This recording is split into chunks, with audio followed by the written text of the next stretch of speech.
అందరికీ పేరు పేరున హృదయపూర్వకమైనటువంటి నమస్కారాలు తెలియజేస్తున్నాను. ఈరోజు నేను వ్యవసాయ శాఖ మంత్రిగా అధికారికంగా బాధ్యతలు చేపట్టినందుకు చాలా ఆనందంగా ఉందని చెప్పి ఈ సందర్భంగా తెలియజేస్తున్నాను. మనది ప్రధానంగా వ్యవసాయ ఆధారిత రాష్ట్రం. రాష్ట్ర జనాభాలో 62% మంది అంటే దాదాపుగా 3.07 కోట్ల మంది వ్యవసాయ అనుబంధ రంగాలపైన ఆధారపడినటువంటి విషయాన్ని ఈ సందర్భంగా తెలియజేస్తున్నాను.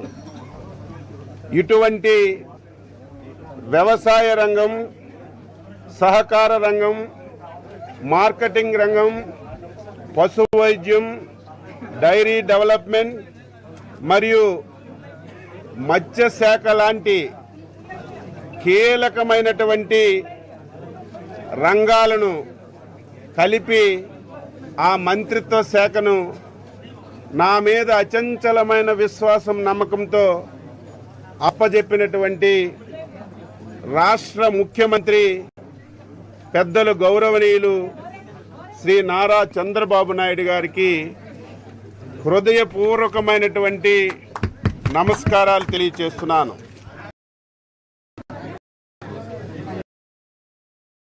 ఇప్పుడే చెప్పాను, 62% జనాభా ఆధారపడినటువంటి ఈ రంగాన్ని ఏ ప్రభుత్వం అయినా సరే అత్యంత ప్రాధాన్యతగా తీసుకొని పని చేయవలసినటువంటి బాధ్యత ఉంటుంది. దురదృష్టవశాత్తు గత 5 సంవత్సరాలు 2019 నుంచి 2024 వరకు ఎవరైతే ఈ రాష్ట్రాన్ని పరిపాలించారో ఆ వ్యక్తి వ్యవసాయ శాఖకి తాళం వేశారని చెప్పి సందర్భంగా తెలియజేస్తున్నాను. ఎంత ప్రాధాన్యత కలిగినటువంటి శాఖ ఉందో లేదో తెలియనటువంటి పరిస్థితి ఏర్పడింది. ఎంత బాధ కలుగుతుందంటే, ఒక మానవుడు ఆరోగ్యవంతుడైనా సరే, ఆరోగ్యం లేకపోయినా సరే ప్రతి 5 మాసాలకి 6 మాసాలకి మెడికల్ చెకప్ చేసుకొని ఆరోగ్యం ఏ విధంగా ఉంటుంది, ఆరోగ్యం బాగులేకపోతే ఏ విధంగా ముందుకెళ్ళాలని ఆలోచన చేస్తారు. అదేవిధంగా వ్యవసాయంలో అత్యంత ప్రాధాన్యత కలిగినది భూమి. భూమి ఏ విధంగా ఉంది, భూమి యొక్క సార్థత ఏ విధంగా ఉంది తెలుసుకోవలసినటువంటి పరిస్థితి ఏ ప్రభుత్వం పైన ఉంటుంది. ఈరోజు 5 సంవత్సరాల్లో కనీసం గత ప్రభుత్వం ఒక్కటంటే ఒకటి భూసార పరీక్షలు చేయలేదు. అసలు భూమి ఏ రకంగా ఉందో ఈ ప్రభుత్వానికి తెలిసినటువంటి పరిస్థితి లేదు. విత్తనాలు లేవు, ఎరువులు లేవు. కష్టపడి పండించుకుంటే ఆ పంటకి గిట్టుబాటు ధర లేదు. పంట అమ్ముకుంటే 5 మాసాలు 6 మాసాలు డబ్బులు ఇచ్చినటువంటి దాఖలాలు కూడా లేకుండా రైతు తీవ్రమైనటువంటి ఇబ్బందుల్లో ఈ రాష్ట్రంలో ఉన్న విషయం ఈ సందర్భంగా తెలియజేస్తున్నాను. ఎన్డీఏ ప్రభుత్వం, అందులో చంద్రబాబు నాయుడు గారి నాయకత్వంలో ఆంధ్రప్రదేశ్లో ఉన్నటువంటి ప్రతి రైతు ఆత్మ గౌరవంతో బతకాలనేదే ఏకైక నిదానంగా ఈరోజు పని చేస్తామని చెప్పి తెలియజేస్తున్నారు. ఈ రోజు నుంచి ఆంధ్రప్రదేశ్లో ఉన్నటువంటి రైతాంగానికి ఎన్డీఏ ప్రభుత్వం తరపున, చంద్రబాబు నాయుడు గారి తరపున ఒక విన్నపం విన్నవిస్తున్నాను. ఎవరు కూడా అధైర్యపడొద్దు, ఆత్మహత్యలు చేసుకోవద్దు. ఏ రైతుకి ఏ ఇబ్బంది ఉన్నా, ఏ రైతుకి ఏ సమస్య ఉన్నా ప్రభుత్వానికి సంప్రదించండి, ప్రభుత్వానికి సమాచారం ఇవ్వండి. సాధ్యమైనంత వరకు ఆ సమస్యని పరిష్కరించడానికి ప్రయత్నం చేస్తాం. ఇప్పటికే రాష్ట్ర ముఖ్యమంత్రి శ్రీ నారా చంద్రబాబు నాయుడు గారు ఈ శాఖ పైన సమగ్రమైనటువంటి రివ్యూ చేశారు. ఆశ్చర్యపోయారు. ఆయన స్పష్టంగా ఒకటే మాట చెప్పారు.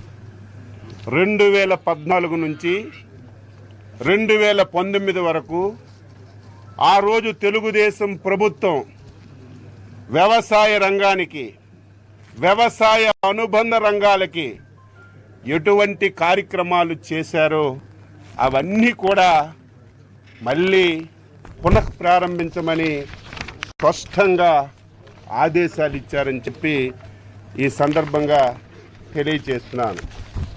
అందులో భాగంగానే ఈరోజు నా డిపార్ట్మెంట్స్ 4 ఉంటే 3 డిపార్ట్మెంట్స్లో 6 ఫైళ్ళ మీద సంతకం పెట్టాను. అందులో వ్యవసాయ శాఖలో మొదటిది పొలం పిలుస్తుంది. ఆ రోజు చంద్రబాబు నాయకత్వంలో 2014 నుంచి 2019 వరకు ఈ కార్యక్రమం చాలా దిగ్విజయంగా జరిగింది. మళ్ళీ ఈ కార్యక్రమాన్ని రేపు 23వ తారీఖున రాష్ట్రం మొత్తం మీద ఈ కార్యక్రమాన్ని ప్రారంభిస్తున్నాం. ఈ కార్యక్రమం ఉద్దేశం ప్రతి మంగళవారం, బుధవారం వ్యవసాయ శాఖ అధికారులు, ప్రజాప్రతినిధులు, వ్యవసాయ శాఖ అనుబంధ రంగాలకు చెందినటువంటి అధికారులందరూ కూడా పొలాల దగ్గరికి వెళ్ళి, రైతుల దగ్గరికి వెళ్ళి వారికి ఎడ్యుకేట్ చేయడం, వారికి సాంకేతిక పరిజ్ఞానాన్ని అందించడం, వారి భూమి ఏ రకంగా ఉంది, వారికి సమస్యలేంటి, ప్రభుత్వం ఏ విధంగా తోడ్పడాలి అనే సూచనలు, సలహాలు ఇచ్చి రైతుకి అన్ని విధాల ప్రభుత్వం నుంచి సహాయ సహకారాలు అందించాలని ఈ కార్యక్రమాన్ని మళ్ళీ ప్రారంభిస్తున్నాం. ఇది 4 మాసాలు జరుగుతుంది. ఖరీఫ్లో 4 మాసాలు, రబీలో 4 మాసాలు. ఎంటైర్ యంత్రాంగం అంతా రైతు దగ్గరికి వెళ్ళి వారి సమస్యలు పరిష్కరించడానికి ఈ కార్యక్రమాన్ని మళ్ళీ ప్రారంభిస్తున్నాం. 2వ సంతకం బాధ కలుగుతుంది, ఆవేదన కలుగుతుంది. గత ప్రభుత్వాన్ని చూస్తే రైతుకి వ్యక్తిగత యాంత్రీకరణ పరికరాలు ఎంత అవసరం అంటే, ఈరోజు ఆధునిక పరిజ్ఞానం వచ్చింది. ప్రతి ఒక్కరూ యాంత్రీకరణ ఉపయోగించి వ్యవసాయాన్ని చేసి దాని ద్వారా కొంత లబ్ధి పొందే ప్రయత్నం చేస్తున్నారు. కానీ 5 సంవత్సరాల్లో యాంత్రీకరణ అనే పదం ఈ రాష్ట్రంలో కనిపించలేదు. ఆ రోజు చంద్రబాబు నాయకత్వంలో ఏ రోజు గర్వంగా నేను చెప్పగలుగుతున్నాను, 3.24 లక్షల మంది రైతులకి 988 కోట్లు ఖర్చు పెట్టి ప్రతి ఒక్కరికి వ్యక్తిగతంగా సబ్సిడీ మీద యాంత్రీకరణ ఇచ్చాం. ఈ 5 సంవత్సరాల్లో ఒక్కటంటే ఒకటి ఇవ్వలేదు. చివరికి కొడవలి పిడి కూడా ఈ ప్రభుత్వంలో ఇవ్వలేదంటే వ్యవసాయ రంగాన్ని ఏ విధంగా నిర్వీర్యం చేశారో ఇది ఒక ఉదాహరణ అని చెప్పి తెలియజేస్తున్నాను. అందుకే మళ్ళీ వ్యక్తిగత వ్యవసాయ పరికరాలు సబ్సిడీ మీద ఇవ్వడానికి ఈరోజు 2వ సంతకం పెట్టాను.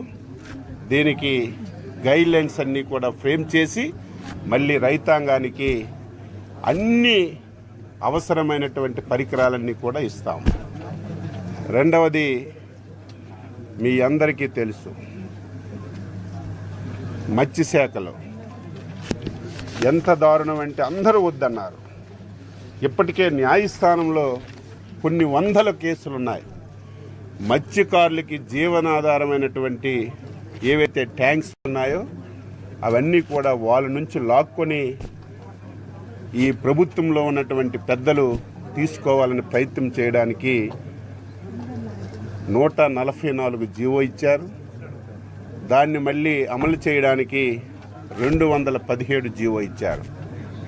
ఇది రాష్ట్రంలో ఉన్నటువంటి ప్రతి ఒక్క మత్స్యకారుడు కూడా దీన్ని తీవ్రంగా వ్యతిరేకించారు, ధర్నాలు చేశారు. ఈ జీవో మా పట్టు కొడుకుతుంది, మాకు బతకడానికి బతుకులు లేకుండా చేస్తుంది. ఒక్కసారి పునరాలోచించండి. వేడుకున్నా సరే, ధర్నాలు చేసినా సరే కేసులు పెట్టి అరెస్ట్ చేశారు తప్ప గత ప్రభుత్వంలో పట్టించుకున్నటువంటి పాపాను పోలేదు. కొన్ని వందల కేసులు ఇప్పటికే న్యాయస్థానంలో ఈ జీవోని రద్దు చేయమని కేసులు వేశారు. అందుకే మత్స్యశాఖలో సంబంధించి నేను మొదటి సంతకం ఏదైతే 217 జీవోని రద్దు చేయడానికి పెట్టాను, ఇది క్యాబినెట్కి పెట్టి ఈ జీవోని రద్దు చేసి మత్స్యకారులకి మళ్ళీ పూర్వ వైభవాన్ని తీసుకురావడానికి ప్రయత్నం చేస్తాం. రెండవది, ఊకదంపుడు ఉపన్యాసాలు ఇస్తారు మత్స్యకారులకి మేము అన్ని చేశామని. గత ప్రభుత్వం డీజిల్ సబ్సిడీ ప్రతి సంవత్సరం ప్రతి మత్స్యకారుడికి బోటున్న వాళ్ళకి గైడ్ లైన్స్ ప్రకారం డీజిల్ ఇవ్వాలి, దానికి సబ్సిడీ ఇవ్వాలి. కానీ గత ప్రభుత్వం డీజిల్ సబ్సిడీ ఇవ్వక చాలా ఇబ్బందులకు గురి చేసింది. ఈరోజు ఆర్థికంగా రాష్ట్రంలో చాలా సమస్యలు ఉన్నాయి. నేను నా శాఖలో అన్ని శాఖలని నేను రివ్యూ చేస్తే అసలు నాకే బాధ కలుగుతుంది. ఇది ఎలా ముందుకు తీసుకెళ్ళాలి? ఏ శాఖలో చూసినా ఇబ్బందులున్నాయి, ఏ శాఖలో చూసినా అప్పులున్నాయి, ఏ శాఖలో చూసినా చాలా సమస్యలున్నాయి. ఇన్ని ఇబ్బందులున్నా మత్స్యకారులకు మేలు చేయాలి కాబట్టి ముఖ్యమంత్రి గారితో చెప్తే 10 కోట్లు ఈ సంవత్సరానికి డీజిల్ సబ్సిడీ ఇవ్వాలంటే నిన్నే ఇచ్చారు. 10 కోట్లు ఈరోజు మంజూరు చేసే వారికి నిధులు కూడా రిలీజ్ చేస్తున్నాను. అది రెండవ సంతకంగా మత్స్యశాఖలో పెట్టాం. మూడవది, అత్యంత ప్రాధాన్యత కలిగింది. రైతుకి వ్యవసాయం ఎంత ముఖ్యమో పాడి కూడా అంత ముఖ్యం. ఏదైతే యానిమల్ హస్బెండరీ శాఖ ఉందో, చాలామంది ఇక్కడ ఉన్నారు, మీరు కూడా ఉన్నారు.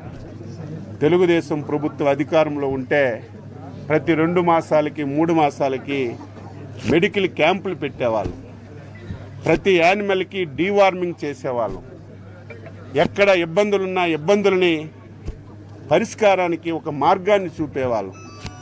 గత 5 సంవత్సరాలు ఎక్కడ కూడా మెడికల్ క్యాంపులు కానీ డీవార్మింగ్ కానీ ఎక్కడ ఒక పసుపుకి మందు ఇచ్చినటువంటి దాఖలాలు లేవు. అందుకే మళ్ళీ ఒక టైం బౌండ్ ప్రోగ్రాం పెట్టి ఎంటైర్ రాష్ట్రంలో ఉన్నటువంటి ప్రతి యానిమల్కి డీవార్మింగ్ చేయడానికి ఈరోజు యానిమల్ హస్బెండరీలో సంతకం పెట్టాం. రేపటి నుంచి మెడికల్ క్యాంపులు పెట్టి పూర్తి స్థాయిలో డీవార్మింగ్ కార్యక్రమాన్ని ఈ రాష్ట్రంలో అమలు చేస్తాం. అదేవిధంగా యానిమల్స్ ఎన్ని ఉన్నాయో తెలియదు. ముందు ఈ రాష్ట్రంలో అన్ని రకాల యానిమల్స్ ఎన్ని ఉన్నాయో ప్రభుత్వానికి ఒక లెక్క ఉంటే దాని మీద ఏం చేయాలో చేయడానికి అవకాశం ఉంటుంది. అందుకే యానిమల్ సెన్సస్ని ప్రతి ఇంటికి వెళ్ళి ఏ టైప్ యానిమల్ ఉంది, ఎన్ని యానిమల్స్ ఉన్నాయని మొత్తం సర్వే చేసి యానిమల్ సెన్సస్ చేయడానికి కూడా ఈరోజు ఒక సంతకం పెట్టాను. ఈ 6 సంతకాలతో నా శాఖలో పరిపాలన ప్రారంభించాను. ఈ శాఖలో చాలా సమస్యలు ఉన్నాయి. ఈ శాఖని సక్రమంగా మనం ఉపయోగించుకోగలిగితే, ఈ శాఖని సమర్థవంతంగా మనం ముందుకు తీసుకెళ్ళగలిగితే రాష్ట్ర జీడిపిలో అంటే రాష్ట్ర ఆర్థికంగా బలపడడానికి 35% ఈ శాఖ ద్వారా వస్తుంది. కానీ గత 5 సంవత్సరాలు ఈ శాఖను పూర్తిగా నిర్వీర్యం చేశారు. నేను ఎన్డీఏ ప్రభుత్వంలో వ్యవసాయ శాఖ అనుబంధ శాఖల మంత్రిగా చంద్రబాబు నాయుడు గారు సహకారంతో ఆయన ఆశీస్సులతో మళ్ళీ వ్యవసాయ రంగాన్ని ఆంధ్రప్రదేశ్ రాష్ట్రంలో పూర్వ వైభవాన్ని తీసుకొస్తానని, రైతులకి మేలు చేసే అన్ని నిర్ణయాలు తీసుకుంటానని చెప్పి తెలియజేస్తూ, ఇంకొక ముఖ్యమైన విషయం, ఈ రాష్ట్రంలో చాలామంది వ్యవసాయాన్ని కౌలు రైతులు వ్యవసాయం చేస్తున్నారు. కౌలు రైతులకి గత 5 సంవత్సరాలు పట్టించుకున్న దాఖలాలు లేవు. మళ్ళీ కౌలు రైతులకి మాటిస్తున్నాను, వారందరికీ ఈ ప్రభుత్వం కార్డులు ఇచ్చి రుణాలు కానీ అదేవిధంగా ప్రభుత్వం నుంచి ఎటువంటి సహాయ సహకారాలున్నా కౌలు రైతులకు కూడా అందించడానికి అన్ని నిర్ణయాలు తీసుకుంటానని చెప్పి తెలియజేస్తూ, భగవంతుడు ఈ ప్రభుత్వం పైన, ముఖ్యంగా ఈ శాఖను నిర్వహిస్తున్నటువంటి మా పైన నిండు ఆశీస్సులు ఇచ్చి ఎప్పుడూ ఈ రాష్ట్రంలో లేని విధంగా వ్యవసాయ రంగాన్ని అభివృద్ధి చేయడానికి అన్ని విధాల ఆశీర్వదిస్తారని చెప్పి ఆశిస్తూ అందరికీ నమస్కారం.